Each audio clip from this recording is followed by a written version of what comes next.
La première étape de l'analyse grammaticale d'une phrase, c'est le repérage des grandes fonctions. C'est ce que vous savez déjà faire. On commence par repérer le verbe principal de la phrase, puis son sujet, le groupe de mots qui le pilote, son complément de verbe, c'est-à-dire le groupe de mots qui est lié au verbe et que l'on ne peut ni supprimer ni déplacer, et enfin les compléments de phrase qui décrivent le contexte de l'action. Ces compléments de phrase sont supprimables et déplaçables.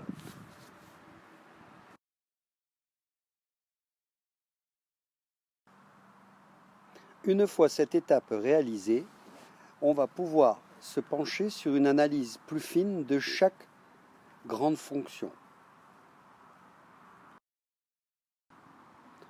Les compléments de verbe, dans leur grande majorité, sont des compléments d'objets. Pour faire simple, ces compléments désignent l'objet qui subit l'action ou bien qui la reçoit. Nous verrons aussi que certains compléments de verbe indiquent des lieux liés à l'action.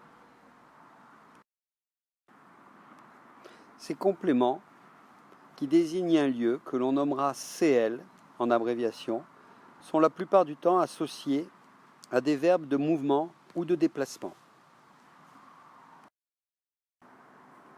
Les compléments de phrase, qui sont donc supprimables et déplaçables, décrivent le contexte de l'action ou les circonstances qui accompagnent l'action. On les appelle des compléments circonstanciels. Ils permettront de situer l'action désignée par le verbe dans le temps.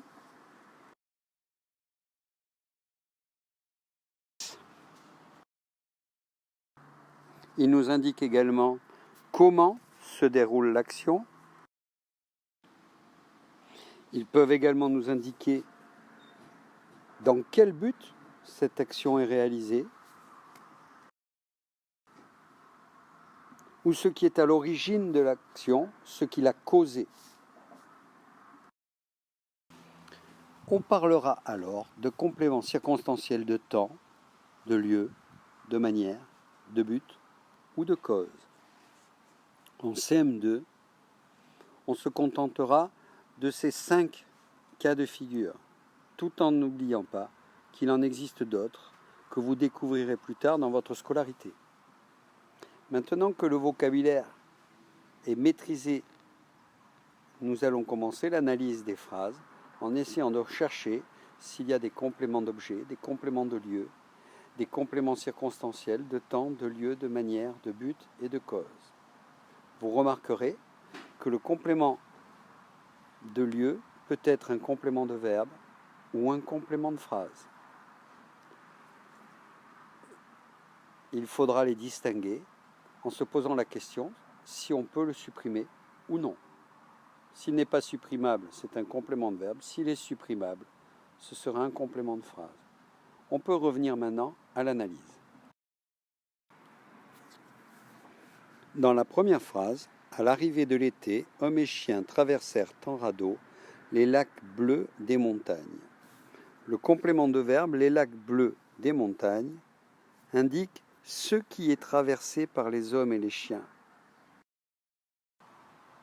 Ils subissent cette action.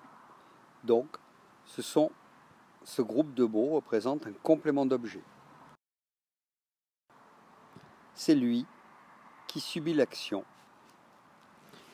On a maintenant 2 compléments de phrase à analyser. Ce sont des compléments circonstanciels. Le premier, à l'arrivée de l'été, nous indique quand se déroule l'action. Elle nous la situe sur l'échelle du temps, sur la ligne du temps qui passe. Ce complément de phrase est un complément circonstanciel de temps. La phrase en radeau nous indique comment ils ont traversé les lacs bleus des montagnes. C'est un complément circonstanciel de manière. Observons maintenant la deuxième phrase. Ils descendirent des rivières de toutes sortes, sur de frêles barques taillées dans les arbres des forêts environnantes. Dans cette phrase, le complément de verbe des rivières de toutes sortes nous indique que les rivières de toutes sortes subissent l'action. Elles sont l'objet de l'action de descendre. Ce sont elles qui sont descendues. Donc c'est un complément d'objet. Et le complément de phrase, sur des frêles barques taillées dans les arbres des forêts environnantes, nous indique de quelle manière ils descendent les rivières. C'est donc un complément circonstanciel de manière. Dans la troisième phrase, le groupe d'aventuriers subit des violents orages en plein été. Le complément de verbe, des violents orages, est l'objet de l'action subie. On nous dit ce qu'ils subissent. Que subissent-ils? Ou ils subissent quoi? Des violents orages. C'est encore un complément d'objet. On le note. Quant au complément de phrase en plein été, il nous indique à quel moment l'action a lieu. Elle a lieu en plein été. C'est un complément circonstanciel de temps. Il situe l'action sur la ligne du temps. Dans la quatrième phrase, à plusieurs reprises, la foudre tomba à leur côté. On se rend compte que dans cette phrase, il n'y a pas de complément de verbe. On peut supprimer les deux compléments de phrase à plusieurs reprises et à leur côté. Et la phrase pourrait, dans sa version minimale, être « la foudre tomba ». Le premier complément de phrase nous dit que cette foudre est tombée à plusieurs reprises. Cela relève de la manière. Comment est-elle tombée à plusieurs reprises? Il s'agit donc d'un complément circonstanciel de manière. À leur côté, le deuxième complément de phrase nous indique à quel endroit cette foudre est tombée. Elle est tombée près d'eux. Donc c'est un complément circonstanciel, cette fois-ci de lieu. Dans la cinquième phrase, sur les hautes cimes, le soleil de minuit les fit frissonner à la limite des neiges éternelles. Nous avons affaire à ce que l'on appelle une formule verbale.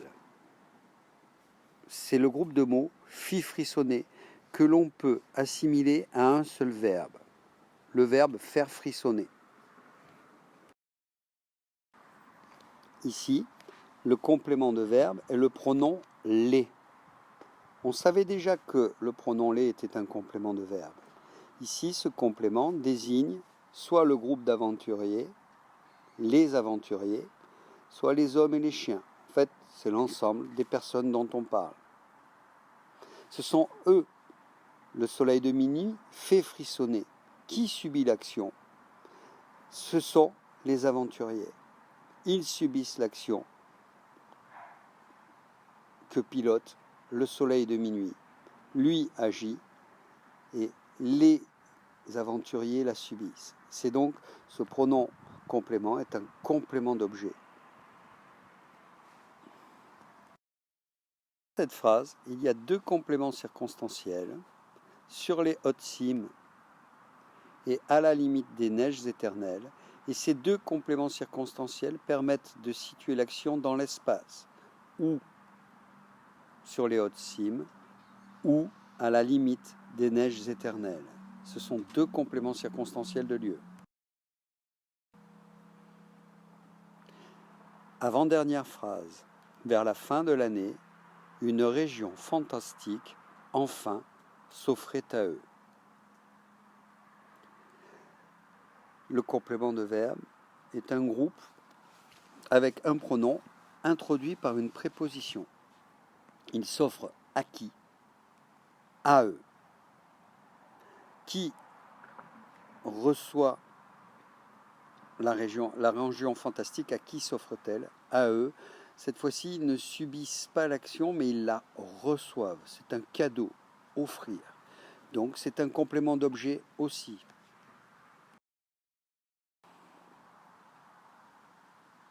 Ce complément d'objet est introduit par une préposition. On avait vu que certains compléments de verbes pouvaient être introduits par une préposition, comme certains compléments de phrases. Eh bien, le fait qu'il soit introduit par une préposition va permettre de créer une catégorie de compléments d'objet. Il n'est plus lié directement au verbe, puisque entre le verbe et le complément d'objet, il y a une préposition qui permet de faire le lien. On va dire que ce complément d'objet est un complément d'objet indirect. Du coup, je vais rajouter un i à mon abréviation. Le complément de phrase vers la fin de l'année situe l'action sur la ligne du temps. Donc c'est un complément circonstanciel de temps. La dernière phrase, cela ressemblait à ce que la carte de la mine perdue décrivait. Le complément de verbe, comme le précédent, est introduit par une préposition. Ce groupe de mots, ce complément de verbe, nous indique l'objet de cette ressemblance.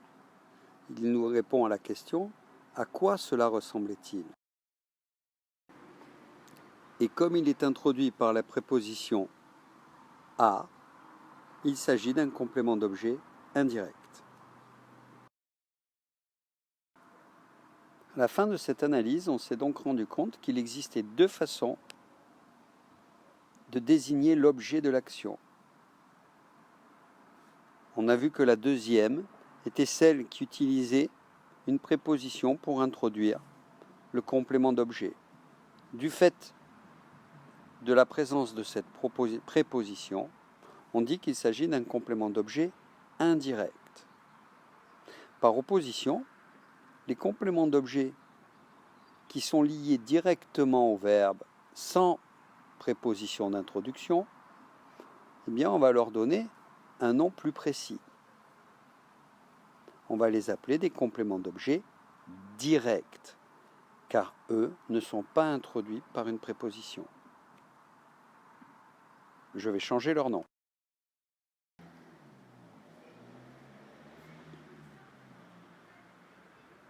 Les compléments d'objet indirects répondront toujours à une question indirecte, c'est-à-dire une question introduite par une préposition. On pourra dire à quoi cela ressemblait-il, à ce que la carte de la mine perdue décrivait, à qui s'offrait cette région fantastique, à eux. La question est indirecte, elle est introduite par une préposition. Et au contraire, les compléments d'objet directs, eux, répondront toujours à une question directe. Qu'est-ce que les hommes et les chiens traversèrent? Les lacs bleus des montagnes. Ou bien, les hommes et les chiens traversèrent quoi? Les lacs bleus des montagnes. Dans le deuxième cas, ils descendirent. Qu'est-ce qu'ils descendirent? Des rivières de toutes sortes. Ou bien ils descendirent quoi? Des rivières. Que subirent les aventuriers? Des violents orages. Ou le groupe d'aventuriers subit quoi? Des violents orages. Dans le cas du soleil de minuit, qui le soleil de minuit fit-il frissonner?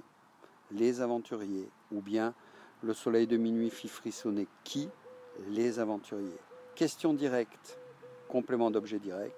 Question indirecte, complément d'objet indirect.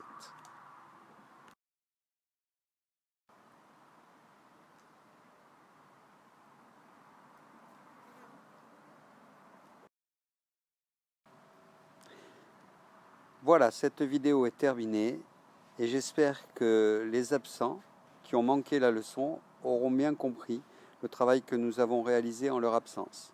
À demain!